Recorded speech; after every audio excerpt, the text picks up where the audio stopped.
wabarakatuh. Salam sehat dan bahagia Bapak Ibu guru penggerak yang hebat. Perkenalkan, saya Afin Nur Latifah, CGP Angkatan 10, kelas 112 dari Kabupaten Magetan. Pada kesempatan ini, saya melakukan diseminasi budaya positif. Pada kegiatan diseminasi ini, saya melakukan penyebaran pemahaman mengenai budaya positif kepada rekan guru di SMA Negeri 1 Magetan. Assalamualaikum warahmatullahi wabarakatuh. Selamat pagi dan salam sejahtera bagi kita semua. Pertama-tama marilah kita panjatkan puji syukur kehadirat Allah SWT karena atas limpahan rahmat-Nya pada pagi hari ini kita bisa berkumpul di sini dalam acara kegiatan diseminasi budaya positif dalam keadaan sehat walafiat. Sholawat serta salam senantiasa tercurah pada junjungan Nabi besar Muhammad SAW yang insya Allah kita nantikan syafaatnya di akhir nanti. Amin amin ya rabbal alamin. Baiklah Bapak Ibu, kita langsung saja membuka acara pada pagi hari ini dengan membaca basmalah. Bismillahirrahmanirrahim. Acara selanjutnya yaitu pemaparan materi yang akan disampaikan oleh Ibu Afin Nur Latifah. Kepada Ibu Afin, silakan. Baik Bu Ari, terima kasih banyak. Sebelumnya saya ingin mengucapkan banyak terima kasih kepada Bapak Ibu yang bersedia hadir pada kegiatan diseminasi pada hari ini. Sebelumnya, Assalamualaikum warahmatullahi wabarakatuh. Baik, langsung saja, Bapak dan Ibu. Di sini disclaimer dulu, saya berada di depan panjenengan semua. Saya bukan guru yang lebih daripada Bapak Ibu semua. Saya bukan yang lebih pandai ataupun lebih paham dalam budaya positif. Namun di sini mungkin saya lebih dahulu memahami budaya positif. Kemudian karena ini adalah salah satu tugas di pendidikan guru penggerak saya untuk mempraktikkan ataupun mendiseminasikan kepada Bapak Ibu semuanya. Baik, langsung saja untuk diseminasi budaya positif. Di sini saya akan menampilkan satu video. Mohon Bapak Ibu nanti untuk memperhatikan, ya.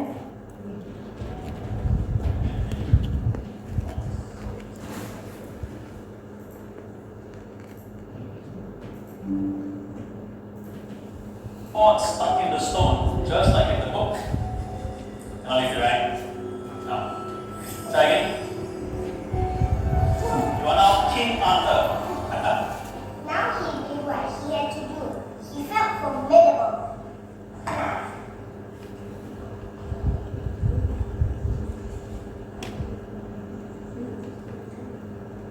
He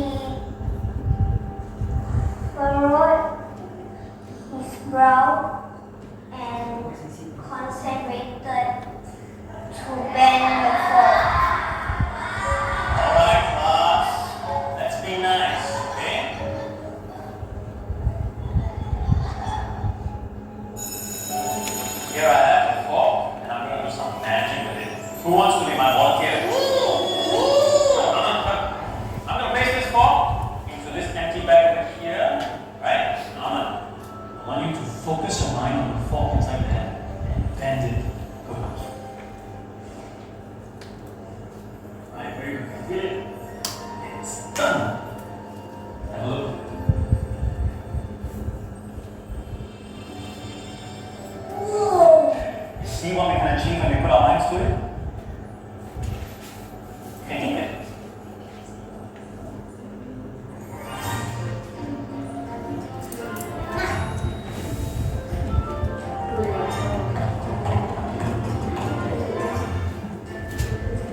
menurut Bapak Ibu semua? Ada yang ingin menyampaikan pendapatnya mungkin?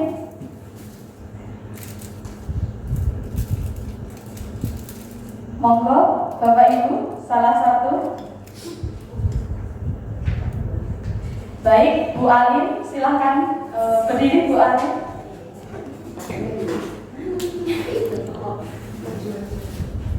Sesuai pemahamannya. Yes, monggo. Di sini. Di depan Bu. Terima kasih. Sebelumnya Assalamualaikum warahmatullahi wabarakatuh. Setelah saya melihat video yang baru saja diputar, satu hal yang bisa saya katakan adalah bahwa ketika suatu hal kecil yang menurut kita tidak bisa kita kerjakan, tetapi dengan kesungguhan yang nyata, ternyata kita bisa melakukan hal besar. Terima kasih. Assalamualaikum warahmatullahi wabarakatuh. Waalaikumsalam warahmatullahi wabarakatuh. Wah, hebat sekali pendapat dari Bu Alin. Mungkin Bapak Ibu yang lain, monggo apabila ingin mengungkapkan pendapatnya. Baik, di sini kita tadi sudah melihat video tentang Pak Guruwan dan murid namanya Harman. Nah, di sini Pak Guruwan itu memberikan motivasi kepada Harman bahwa apapun yang ada yang akan kamu bisa capai itu berada dari diri kamu sendiri. Begitu nggih Bapak Ibu? Kok sepertinya tegang sekali hari ini. Baik, biar tidak tegang ya Bapak Ibu, silakan Bapak Ibu berdiri semua. Biar tidak tegang.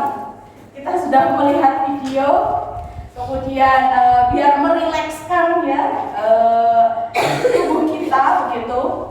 Di sini kita akan melakukan ice breaking ya.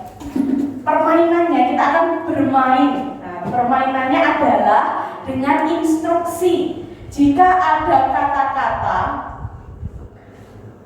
guru berkata, maka silahkan lakukan apa yang diinstruksikan.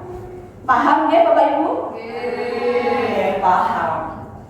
Guru berkata, angkat tangan kanan. Guru berkata, angkat tangan kiri. Guru berkata, gerakkan semua jari-jarinya.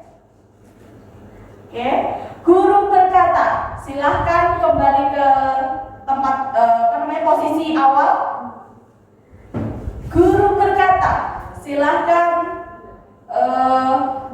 meletakkan tangan di pinggang, dua-duanya. Guru berkata, silahkan berputar ke kanan ke kiri.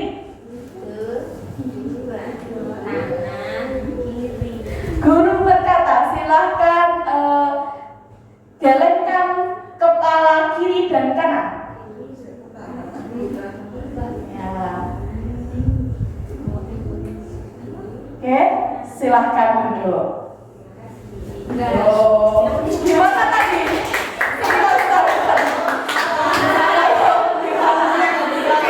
Apakah ada kata-kata guru berkata?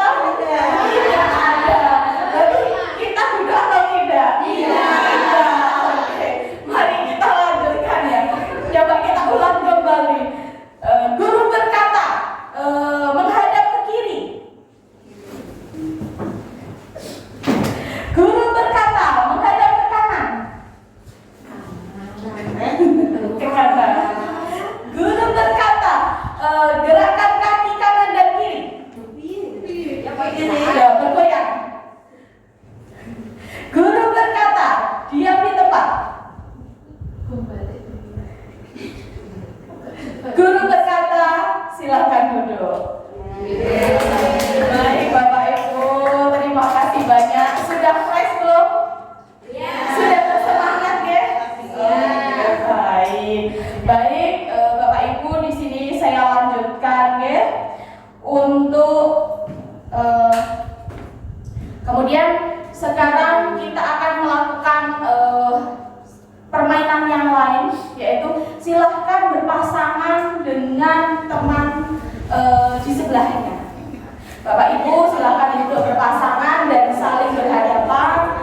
dari berpasangan tadi.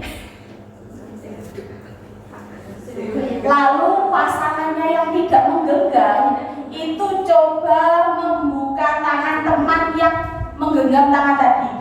Bisa dengan cara membujuk, mengancam, mengintimidasi, bahkan mungkin menawarkan sejumlah uang yang sangat banyak. Silakan Bapak Ibu.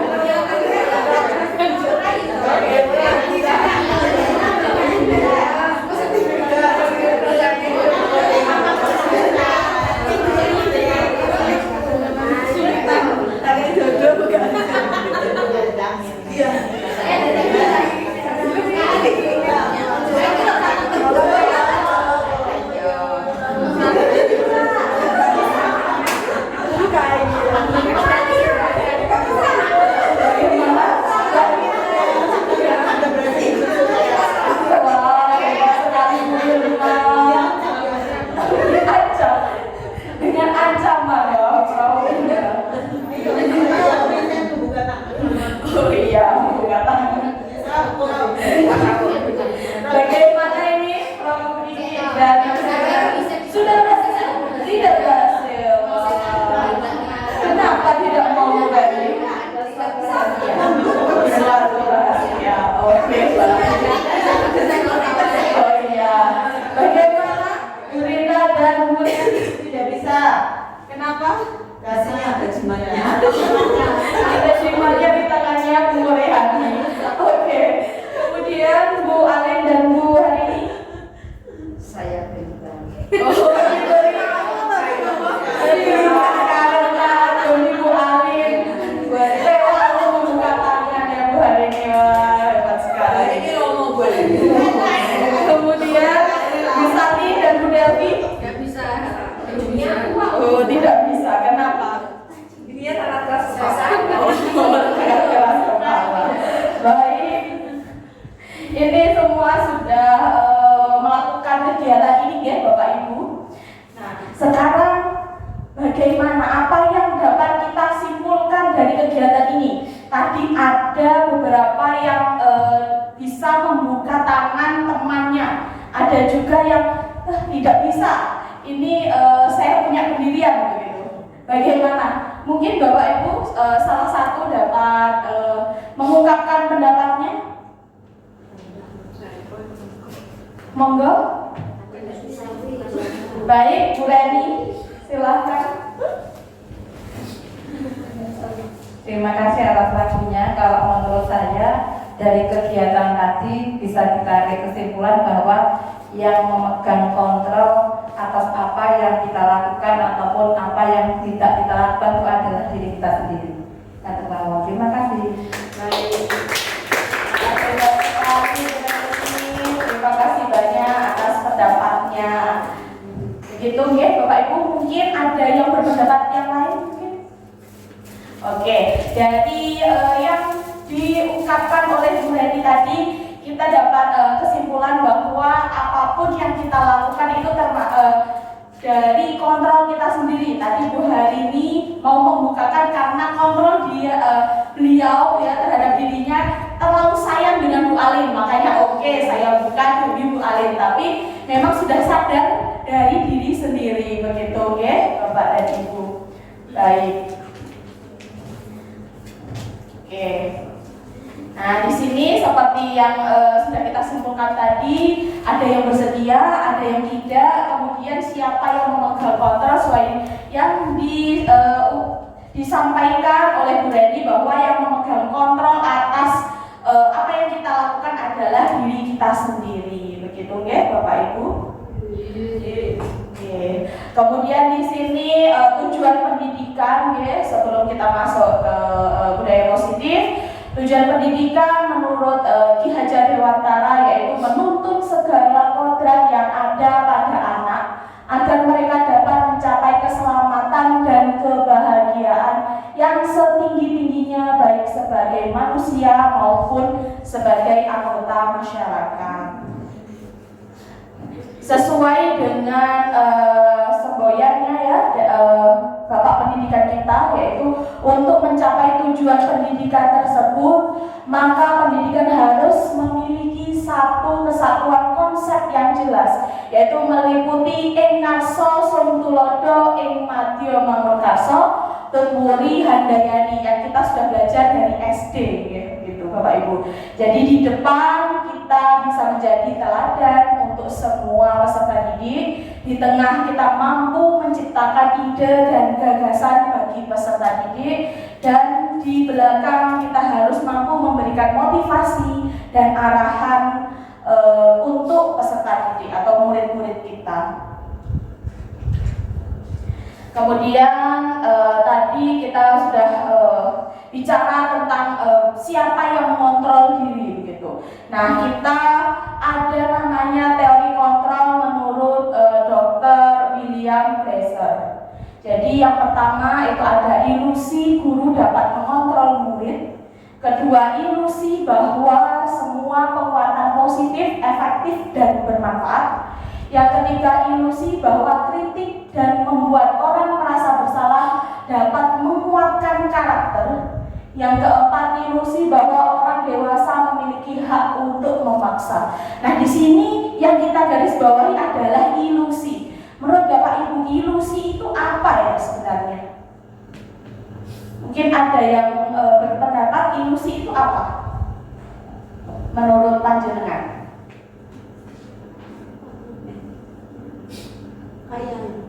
Ya, mungkin Bu Irma bisa berpendapat, Bu Irma? Oke, terima kasih. Mungkin ilusi itu bisa dikatakan sebagai khayalan atau gambaran yang tidak nyata. Itu kan ilusi guru dapat mengontrol murid. Berarti kan bayangannya, harapannya, misalnya guru dapat mengontrol murid. Padahal kan sebenarnya enggak. Iya, baik. Menurut saya. Terima kasih banyak Bu Irma atas pendapatnya.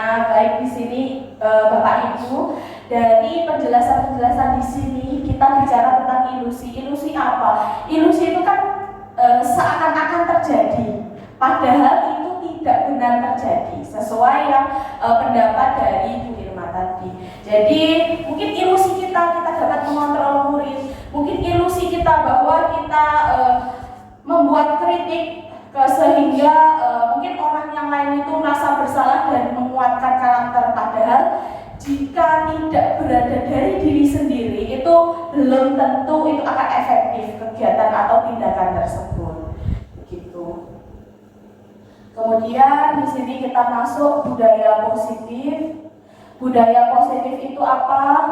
Yaitu nilai dan kebiasaan di sekolah yang berpihak pada murid agar mereka dapat berkembang menjadi pribadi yang kritis, penuh hormat, dan bertanggung jawab sesuai dengan profil pelajar Pancasila. Kemudian dari budaya positif tersebut kita arahkan kepada bagaimana seseorang berubah dari paradigma teori stimulus respon kepada pendekatan teori kontrol. Mungkin kita sudah beberapa kali ya Bapak Ibu mendengar kata-kata stimulus respon. Jika di teori belajar zaman dahulu begitu ya Bapak Ibu, itu ada namanya teori behavioristik. Itu biasanya kita memberikan stimulus, kemudian bagaimana responnya murid kepada tindakan kita. Nah, di sini yang dahulu itu yang biasanya kita lakukan ya, itu kan pengulangan kepada anak. Kalau seperti ini nanti jadinya seperti ini. Nah, oleh karena itu kita akan merubah paradigma kita. Nah, perbedaan antara stimulus respon dan teori kontrol yaitu kalau stimulus respon biasanya realitas atau kebutuhan kita itu sama. Jadi semua dipukul rata begitu. Kemudian semua orang melihat hal yang sama. Kita mencoba mengubah orang agar berpandangan sama dengan kita. Kemudian bentar ya Bapak Ibu. Nah, dia besar. Kemudian kita perilaku buruk dilihat sebagai suatu kesalahan. Orang lain bisa mengontrol saya bisa mengontrol orang lain.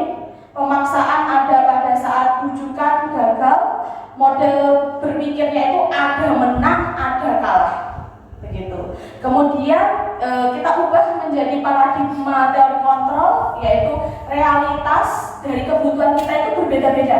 Saya dengan panjenengan pasti kebutuhannya berbeda, karakter kita tentu saja berbeda. Setiap orang memiliki gambaran yang berbeda, jadi implementasi ataupun persepsi kita terhadap suatu hal itu pasti berbeda. Kita berusaha memahami pandangan orang lain tentang dunia. Semua perilaku memiliki tujuan. Hanya Anda yang bisa mengontrol diri Anda. Anda tidak bisa mengontrol orang lain. Kolaborasi dan konsensus menciptakan pilihan-pilihan baru, begitu. Jadi kalau kolaborasi dan konsensus itu kerjasama dan kesepakatan bersama, begitu. Kemudian model berpikirnya menang dan menang. Jadi tidak ada yang kalah. Ya, semuanya memiliki kesempatan yang sama, yaitu menang dan menang. Nah, di sini yang akan kita pelajari ada 7 poin inti dari budaya yang positif. Yang pertama yaitu perubahan paradigma belajar. Yang kedua, disiplin positif. Yang ketiga, kebutuhan dasar manusia. Yang keempat, motivasi perilaku manusia. Yang kelima, posisi kontrol dari seorang guru. Yang keenam, keyakinan kelas. Dan yang ketujuh adalah segitiga restitusi. Yang pertama, tentang perubahan paradigma belajar.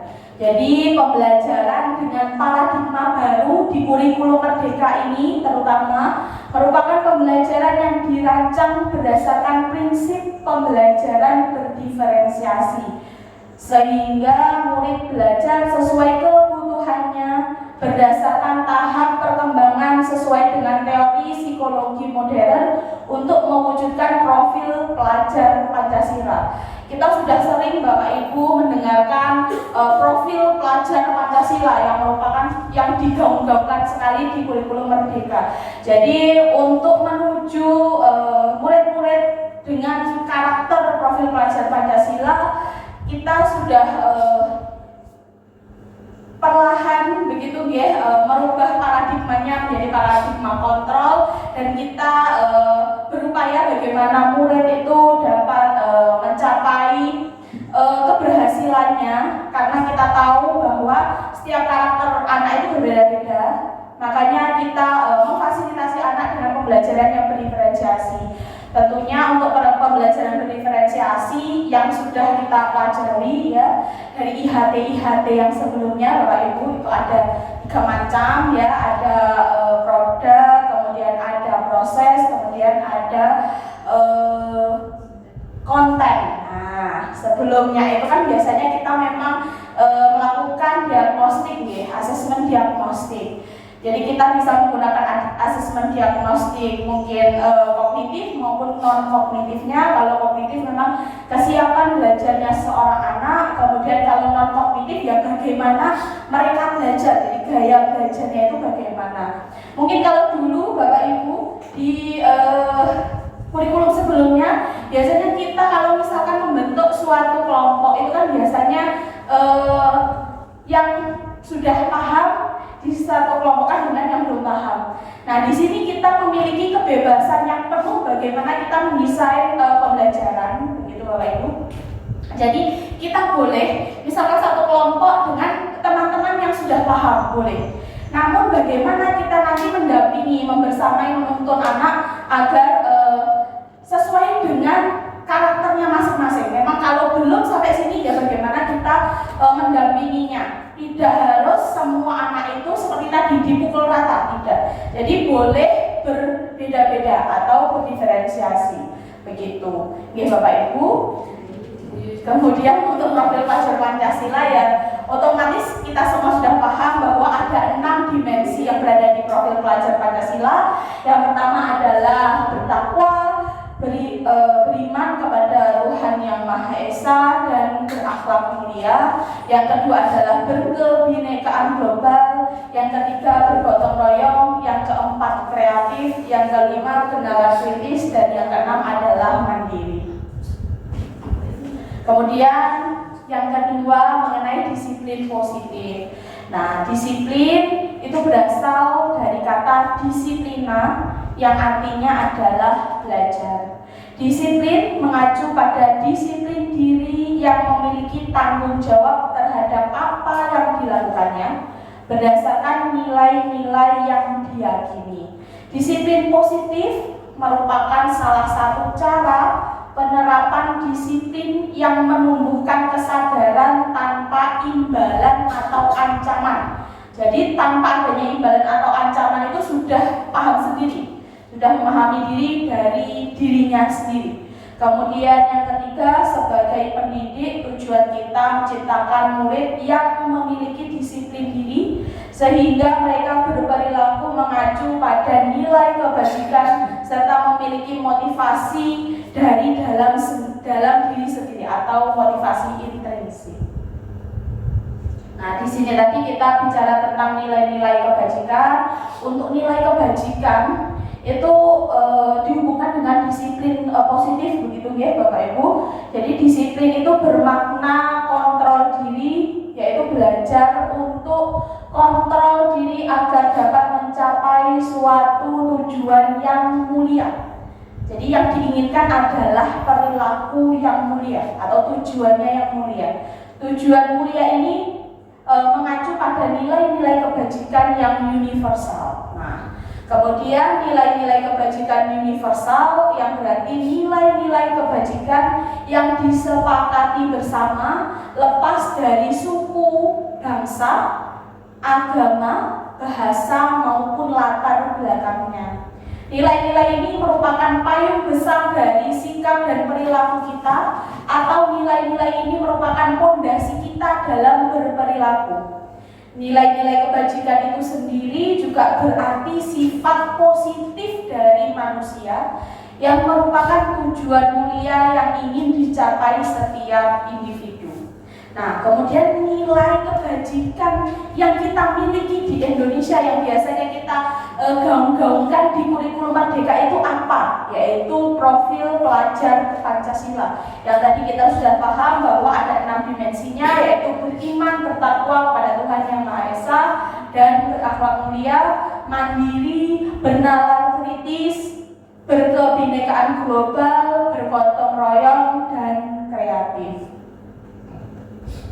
Kemudian yang ketiga, ya Bapak Ibu, yang kita pelajari yaitu tentang kebutuhan dasar manusia. Nah, ini saya rasa juga sangat penting yang untuk kita pahami, yaitu sesuatu yang kita lakukan itu pasti ingin untuk mendapatkan apa yang kita inginkan. Seluruh tindakan yang kita lakukan memiliki tujuan tertentu. Kemudian semua usaha terbaik yang kita lakukan adalah dalam rangka agar kebutuhan dasar kita terpenuhi dengan baik. Nah, untuk kebutuhan dasar manusia itu ada 5 macam, Bapak Ibu.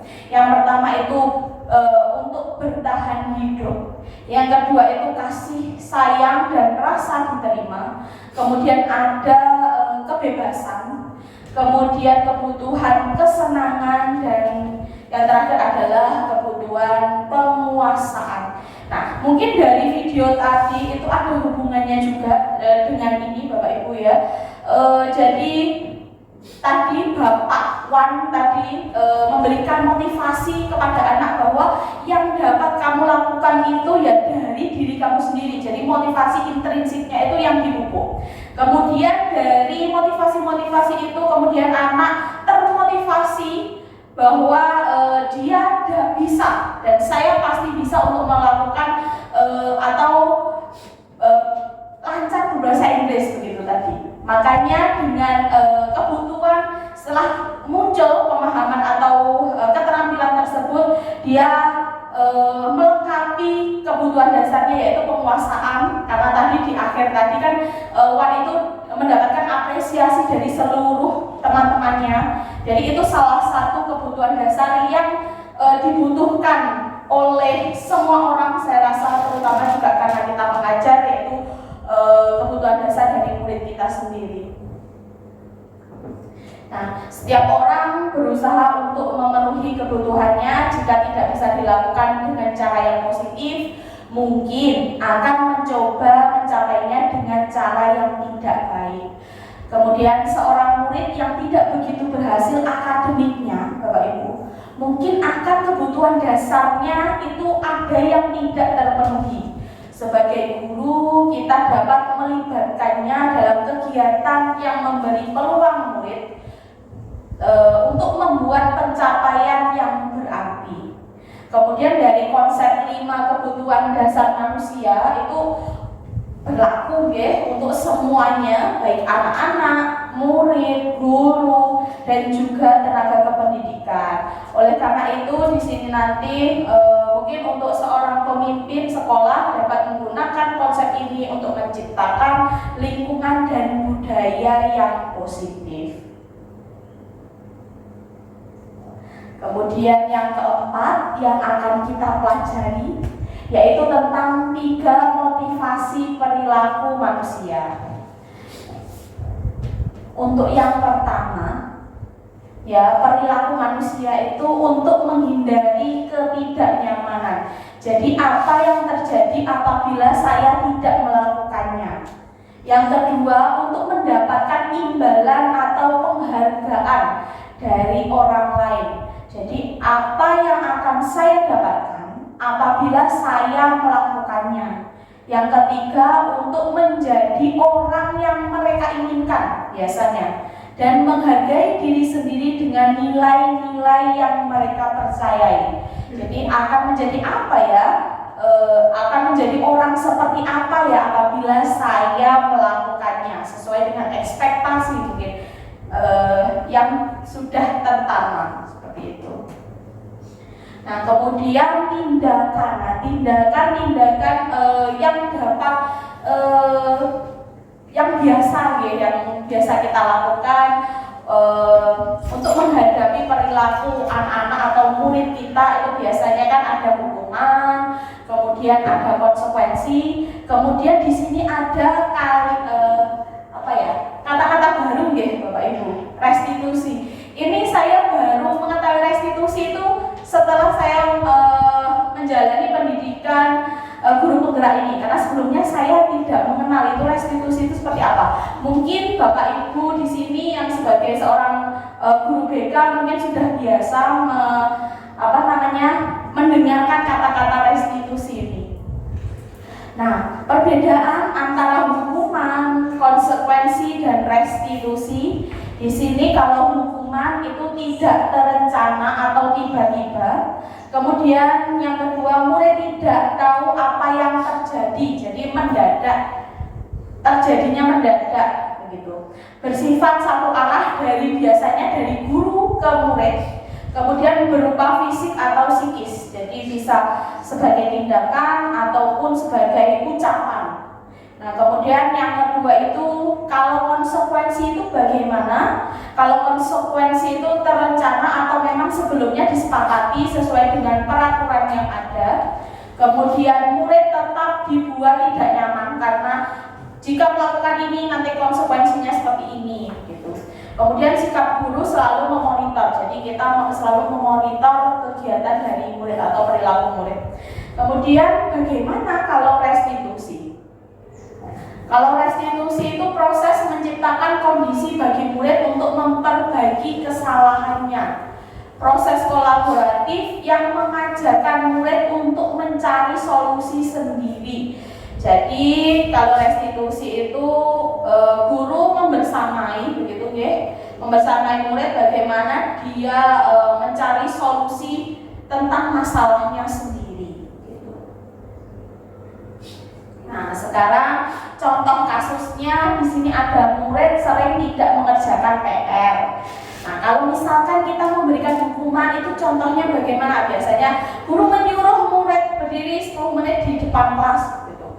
Kemudian guru juga akan marah-marah. Karena marah otomatis murid juga akan jadi takut gitu. Kalau konsekuensi biasanya kalau di awal pembelajaran itu sudah ada kesepakatan begitu ya. Kalau misalkan tidak mengerjakan tugas maka bagaimana? Biasanya nanti guru menyuruh murid menulis PR sebanyak 3 kali, itu contohnya ya. Kemudian guru tegas dan murid menghormati peraturan. Kemudian kalau restitusi di sini guru menanyakan keyakinan kelas. Jadi di awal ada keyakinan kelas, atau keyakinan dirinya sendiri dan membantu menyelesaikan masalah. Jadi apabila tidak mengerjakan tugas atau mengerjakan PR, bagaimana solusinya? Kemudian guru terbuka dan murid menghormati dirinya sendiri dan orang lain. Nah, dari satu contoh ini, Bapak Ibu, biasanya yang sering kita lakukan itu yang mana, Bapak Ibu? Konsekuensi. Baik, ada lagi mungkin Bapak Ibu? Hukuman. Oke, baik. Saya juga begitu, Bapak Ibu, sama. Saya juga mungkin beberapa kali juga memberikan hukuman kepada anak yang tidak mengerjakan PR begitu. Nah, ternyata di sini untuk dari tindakan tersebut mungkin itu tepat atau belum ya Bapak Ibu kalau contohnya seperti itu. Dari yang sudah kita pelajari sebelumnya, tadi saya memberikan hukuman begitu. Itu sudah tepat atau belum menurut Bapak dan Ibu? Belum. Oke, belum. Kenapa belum?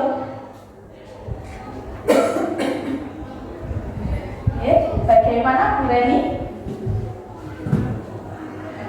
Karena kalau misalkan guru itu menghukum siswa, nanti dampaknya ke siswa itu kurang baik menurut saya.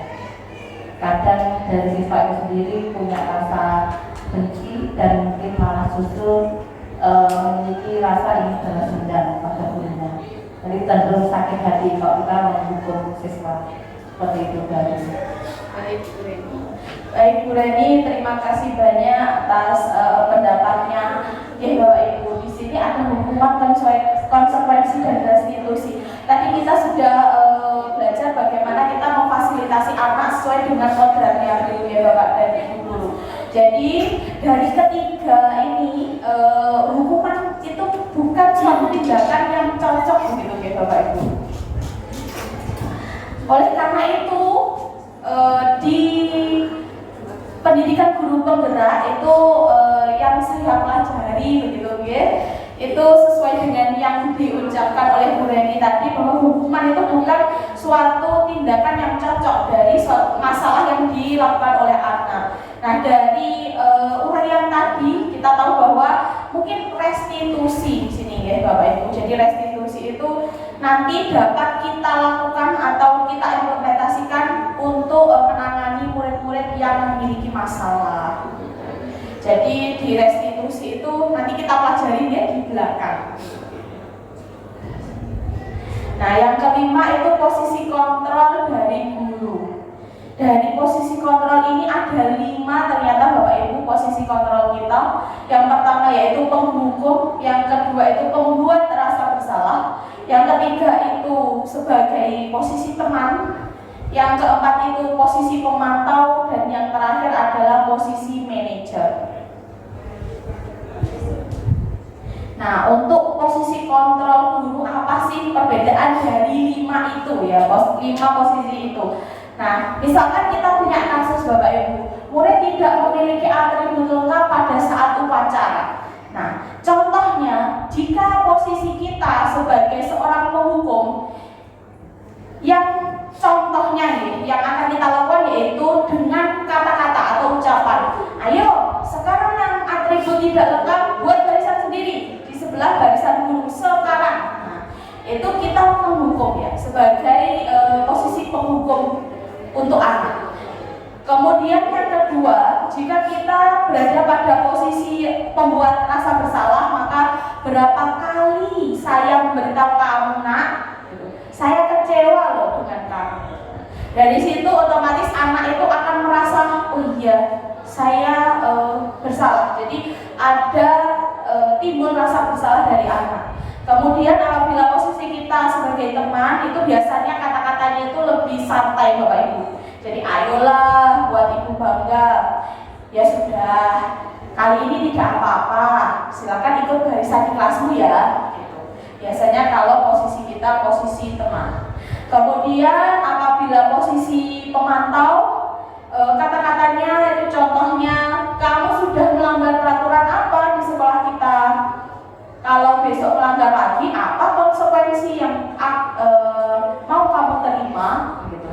Itu contoh dari posisi pemantau. Kemudian yang kelima di sini adalah posisi manajer. Posisi manajer itu kata-katanya seperti ini contohnya. Apakah kamu tahu kesalahanmu? Kira-kira apa yang akan kamu lakukan untuk memperbaiki kesalahan ini? Nah, dari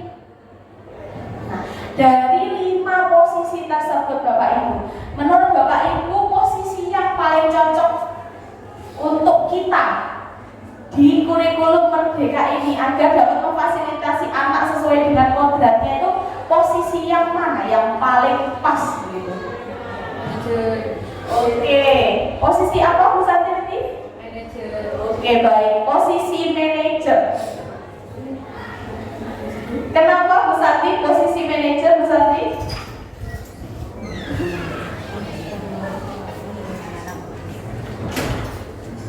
Karena menurut saya kalau manajer itu paling balance ya, antara sebagai teman dan sebagai penghukum, jadi masih bisa tegas tapi juga masih memperhatikan anak-anak itu tahu nggak salahnya di mana, nggak langsung menghukum, tapi juga tidak terlalu santai seperti teman. Terima kasih banyak Ibu Santi. Di sini Bu Santi berpendapat bahwa posisi guru yang paling pas itu adalah posisi manajer. Nah, dari contoh-contoh di sini kan kita juga sudah merasakan ya Bapak Ibu bahwa apabila posisi manajer itu kita sebagai manajer anak tidak menghukum, kemudian kita juga membatasi diri kita sebagai teman, kita tidak terlalu terlalu manut ataupun terlalu renggang gitu ya peraturannya terhadap murid. Jadi kita sebagai manajer itu menggali diri anak. Apabila dia berbuat salah, ya berarti dia berbuat salah itu dari diri dia sendiri, dan bagaimana dia membuat solusi atau mencari solusinya sendiri, begitu Bapak Ibu. Begitu nggih Bapak Ibu? Nah, sekarang coba Bapak Ibu di sini, misalkan ada di posisi manakah aku gitu. Patuhi aturan saya atau awas saya nanti. Yang mana? Awas saja nanti, maaf Lin. Patuhi aturan saya atau awas saja nanti. Oh iya, tenono gitu. Nggih. Itu posisi yang mana? Menurut Bapak Ibu? Oke. Yang apa? Penghukum ya? Sebenarnya bukan menghukum tapi cuma memberi Oh iya. Oke, Bapak Ibu. Pengontrol. Oke. Kemudian peraturannya apa? Ingat tidak? Gitu. Itu posisi apa ya? Pengontrol. Tadi posisinya ada 5 tadi.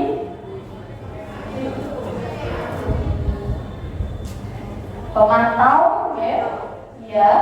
Kemudian saya sangat sedih melihat kamu seperti ini. Itu apa? Ya, baik. Membuat rasa bersalah. Kemudian kamu selalu saja telat. Nggak ada siswa yang lain apa? Misalkan ini telat gara-gara nebeng temannya gitu loh, Bapak Ibu. Itu apa? Rasa bersalah. Oke. Sanksinya apa kalau seperti ini? Semantau. Oke. Apa yang kamu yakini? Oke, manajer. Bagaimana coba kalau orang tuamu tahu kamu berbuat begini? Oke, merasa bersalah. Ayolah bantu saya, nanti saya bereskan kok. Oke, teman. Apa rencana kamu untuk memperbaiki ini? Manajer. Baik, kita lihat ya Bapak Ibu. Jadi yang pertama itu penghukum ya. Peraturan apa yang peraturannya apa? Ingat tidak? Memantau. Kemudian yang membuat merasa bersalah begitu ya, itu membuat rasa bersalah. Kemudian ada beberapa ya, tadi ada manajer, manajer, ada teman. Ya kalau teman itu biasanya lebih fleksibel ya, Bapak Ibu. Gitu. Namun sebenarnya dari 5 ini kan tadi kita sudah menyimpulkan nih Bapak Ibu bahwa posisi yang paling baik itu memang posisi manajer. Gitu. Kalau kita kalau misalkan kita sebagai teman kadang ya tidak baik juga Bapak Ibu, karena tidak ada batasan antara murid dan guru seperti itu. Jadi memang paling baik sebagai manajer. Begitu ya Bapak Ibu? Kemudian yang keenam tentang keyakinan kelas. Kita sebenarnya sudah terbiasa nih Bapak Ibu tentang menerapkan keyakinan kelas. Dari awal semester kita sudah terbiasa menentukan kesepakatan kelas di kelas yang kita ajar. Apalagi Bapak Ibu wali kelas pasti di awal pembelajaran juga membuat kesepakatan kelas dengan murid perwaliannya. Nah sebenarnya keyakinan kelas itu mengapa sih kok kita perlu keyakinan kelas? Mengapa tidak peraturan kelas saja? Nah di sini mengapa kita perlu memiliki peraturan tentang penggunaan helm pada saat mengendarai sepeda motor? Itu kan suatu pertanyaan yang memang jawabannya untuk keselamatan, begitu. Mengapa kita memiliki aturan harus mencuci tangan setiap saat? Memang itu berhubungan dengan kesehatan. Nah, nilai keselamatan, nilai kesehatan inilah contoh dari suatu keyakinan. Kalau biasanya kita ada peraturan ya Bapak Ibu. Misalkan tidak membawa helm, nanti kan berhubungan dengan keselamatan. Makanya ada peraturan, ada bapak polisi kita yang bertugas untuk mendisiplinkan begitu. Memang pertamanya biasanya kita ada aturan yang tegas dulu. Nah, dari beberapa aturan itu biasanya kan kalau kita tidak timbul dari diri kita sendiri itu kan biasanya ya wes lah, tidak menggunakan helm, ya semoga saja kalau polisi tidak ada kan begitu. Tapi kalau kita yakin dari diri kita sendiri bahwa demi keselamatan kita ya kita harus menggunakan helm gitu, Bapak Ibu. Makanya itu penting sekali suatu keyakinan yang perlu diperhatikan dalam pembentukan keyakinan kelas, yaitu yang pertama, keyakinan kelas bersifat abstrak dibandingkan peraturan yang bersifat konkret dan rinci. Keyakinan kelas berupa pernyataan universal. Pernyataan keyakinan kelas itu dibuat dalam bentuk positif, jadi diusahakan dalam kalimat positif, konotasinya positif. Kemudian yang keempat, hendaknya tidak terlalu banyak sehingga mudah diingat. Jadi poin-poin pentingnya saja yang perlu dibuat gitu. Kemudian yang kelima, keyakinan kelas hendaknya sesuatu yang dapat diterapkan di lingkungan kelas.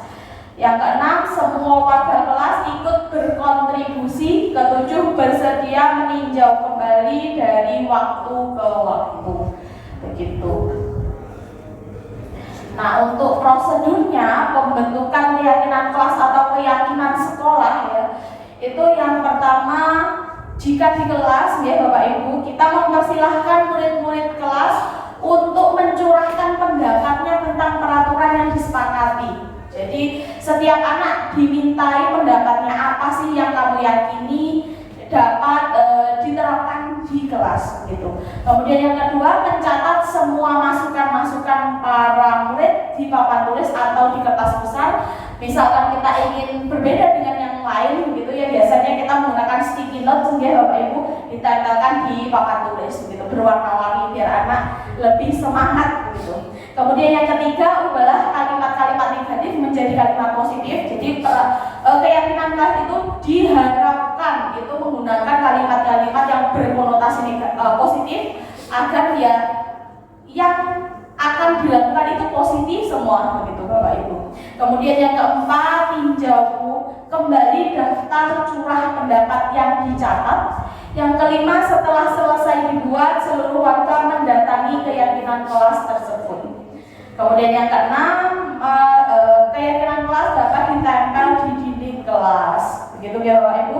Saya rasa untuk keyakinan kelas sebenarnya kita semua sudah melakukan keyakinan kelas yang biasa kita sebut dengan kesepakatan kelas begitu.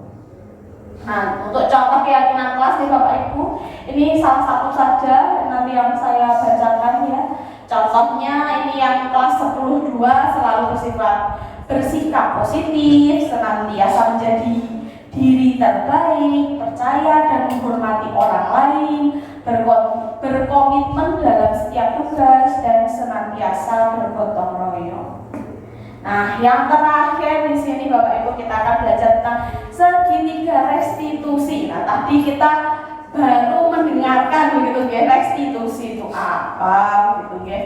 Di sini segitiga restitusi itu yaitu strategi yang dilakukan sebagai proses menciptakan kondisi menuntun murid untuk memperbaiki kesalahan yang mereka lakukan.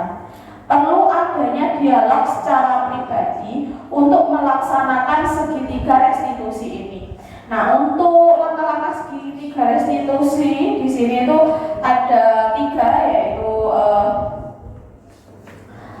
menstabilkan identitas, kemudian yang kedua itu validasi tindakan yang salah, kemudian baru menanyakan keyakinan begitu. Untuk menstabilkan identitas itu biasanya setiap orang pasti pernah melakukan kesalahan. Kamu bukan satu-satunya yang pernah melakukan ini.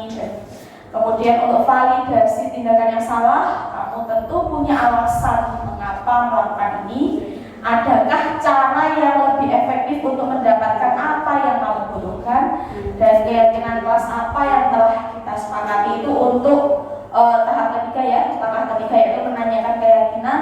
Kemudian langkahnya yang kedua yaitu kamu ingin menjadi orang seperti apa. Di situ untuk menanyakan keyakinan dari murid.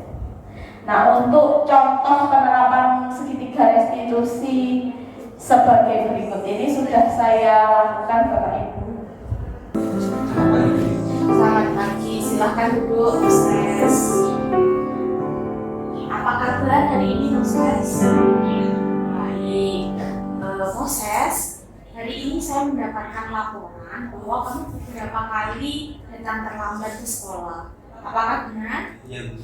Oke, kenapa kamu datang terlambat? Baik, memang setiap orang pasti pernah melaksanakan kesalahan. Kadangkala memang kita bisa mengurus ya.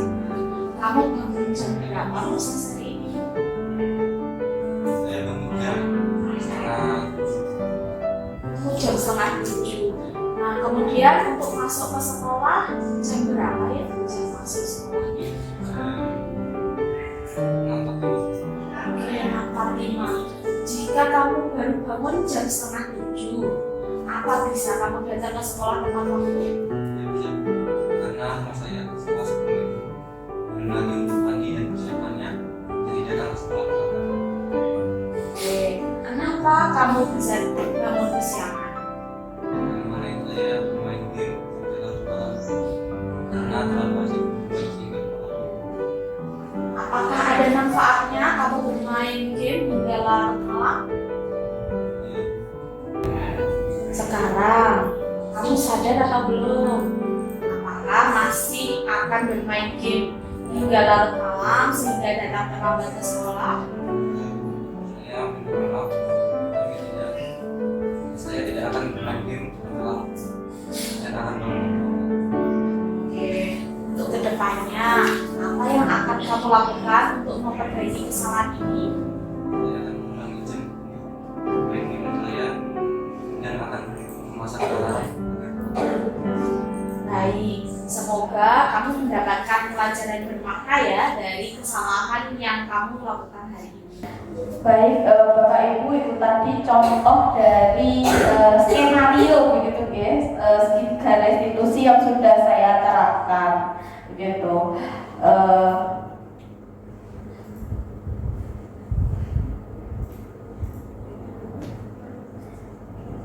Nah, jadi di sini dengan memahami struktur segitiga restitusi diharapkan guru dapat memposisikan diri sebagai manajer gitu.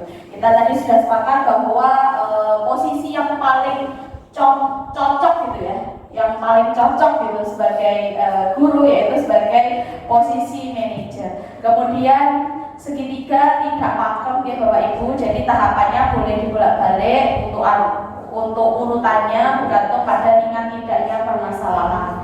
Nah di sini harapan kita melakukan segitiga restitusi itu apa? Yang pertama, murid menjadi lebih kuat secara pribadi. Yang kedua, membuka wawasan murid agar dapat menyelesaikan permasalahannya sendiri. Yang ketiga, murid semakin percaya diri, mandiri, dan merdeka.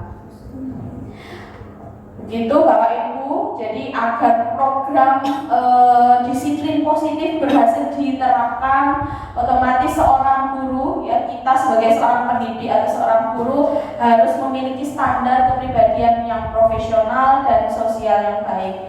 Guru harus dapat merefleksikan dirinya dalam posisi pengawasan saat ini, serta mempertimbangkan perjalanan dirinya sebagai seorang manajer yang membimbing murid-muridnya menjadi individu yang mandiri, merdeka, dan bertanggung jawab. Nah, begitulah Bapak Ibu yang dapat saya sampaikan. Untuk ini saya ada pantun ya Bapak Ibu, walaupun ya sebisanya ya Bapak Ibu. Belum Bapak Ibu, belum. Nanti cakep ya Bapak Ibu. Hari Jumat memungut kerang, tumis sedikit buat arisan. Mohon maaf jika ada yang kurang. Semoga presentasi ini bisa berkesan. Terima kasih banyak Bapak Ibu atas perhatiannya. Saya akhiri. Wassalamualaikum warahmatullahi wabarakatuh.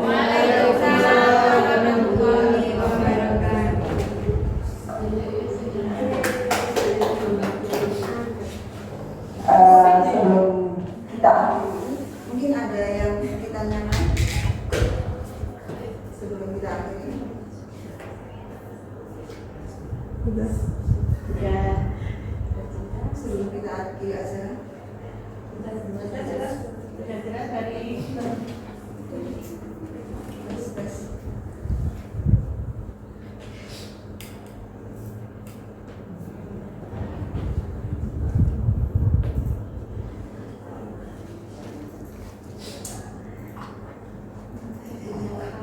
Halo. Baik Bapak Ibu, tidak ada pertanyaan? Terima kasih Bapak Ibu semuanya telah bersedia hadir dan mengikuti acara diseminasi budaya positif. Semoga apa yang disampaikan oleh Ibu Abi Nur Latifah dapat bermanfaat bagi kita semua. Sebelumnya kita akhiri ya, kita membaca hamdalah. Alhamdulillah. Baik Bapak Ibu semuanya, kita akhiri acara pada pagi hari ini. Assalamualaikum warahmatullahi wabarakatuh.